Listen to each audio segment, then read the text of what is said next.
Hi, Jim McRitchie here.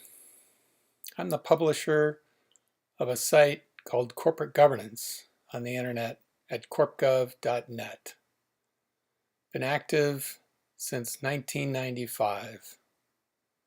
I'm also a shareholder in Reeds. Reeds Inc. makes great products.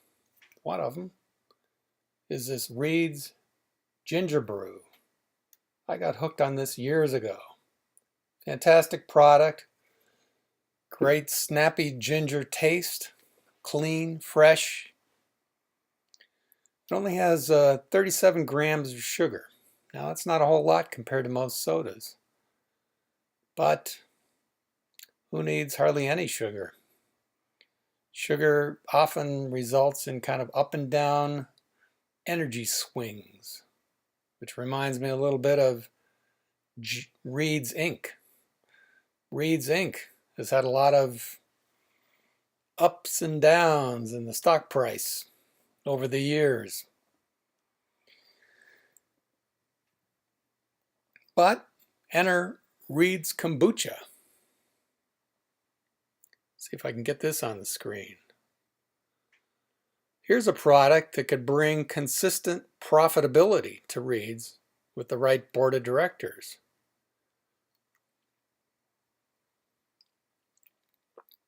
Reeds Kombucha, fantastic taste, and it's only got 11 grams of sugar. Not only that, but it's fermented. So a little like yogurt. It's got all those good probiotics in there.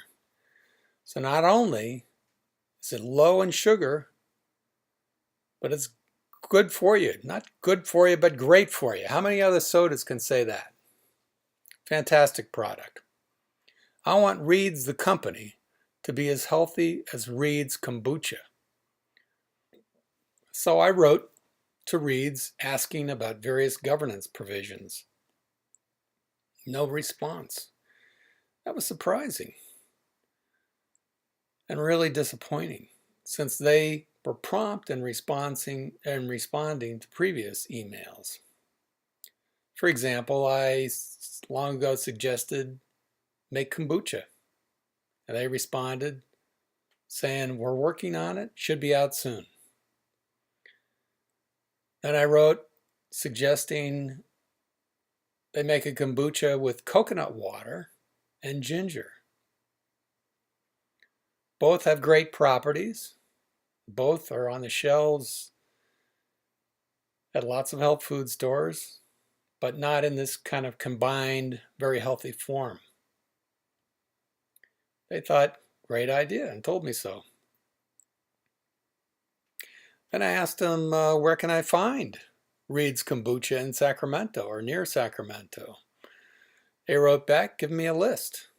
Now that list wasn't anywhere near as long as I hoped it would be. And that's one of the problems. Reed's has got a great product here, but they're not getting it out on the shelves, at least not as much as they should. Reed's is so small that it's really hard to find much information on them. You go to your usual sources and they just don't cover Reeds, most of them. But if you're a Reeds shareholder, you get the Proxy. Take a look. If you look closely, you'll see that 2 out of 5 Reeds directors, members of our board, don't even own stock in our company. And a third,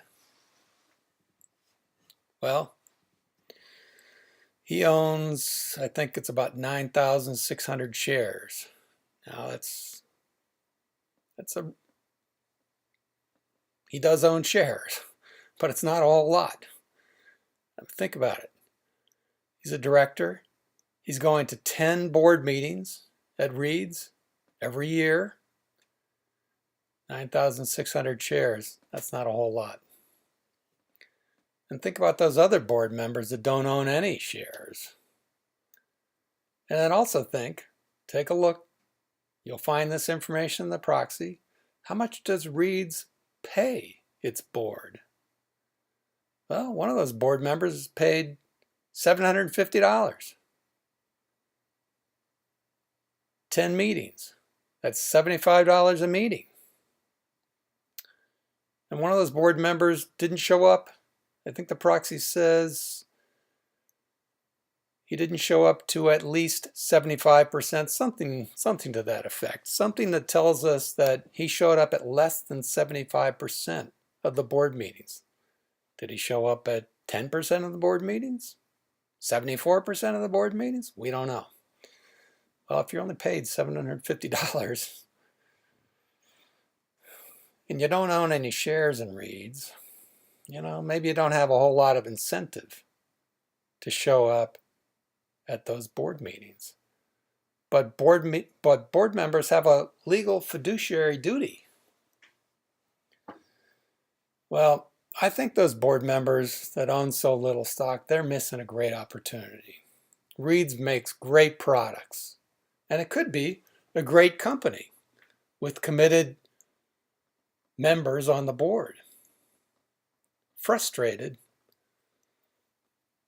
I filed a proxy access proposal at Reed's. If you're a shareholder, look at the proxy, item number 6. If passed, the proposal will allow shareholders to nominate up to 2 board members. And these are 2 board members, one each by 2 separate sorts of parties. And those parties can't coordinate their campaigns. I'm sure whoever those shareholders nominate, they'll be shareholders in Reed's, and they'll be committed because they'll be nominated by the share owners.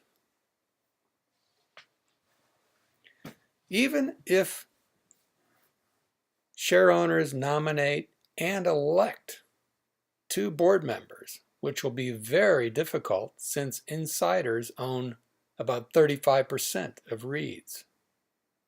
So shareholders, outside shareholders like us, like you and me, we would have to vote almost entirely for these nominees.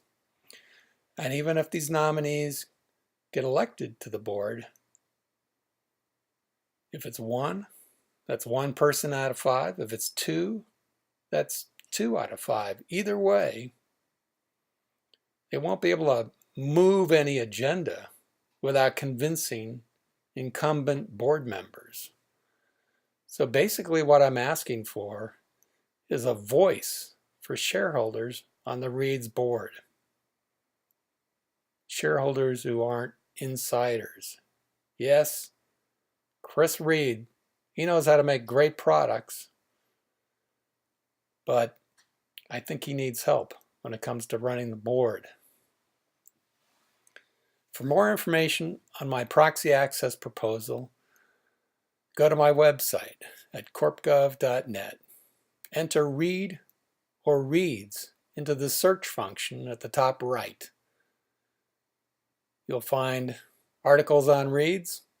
Still have questions? My email address is easy to find on my site. I'd be happy to discuss my proposal further with you. Drop me a line.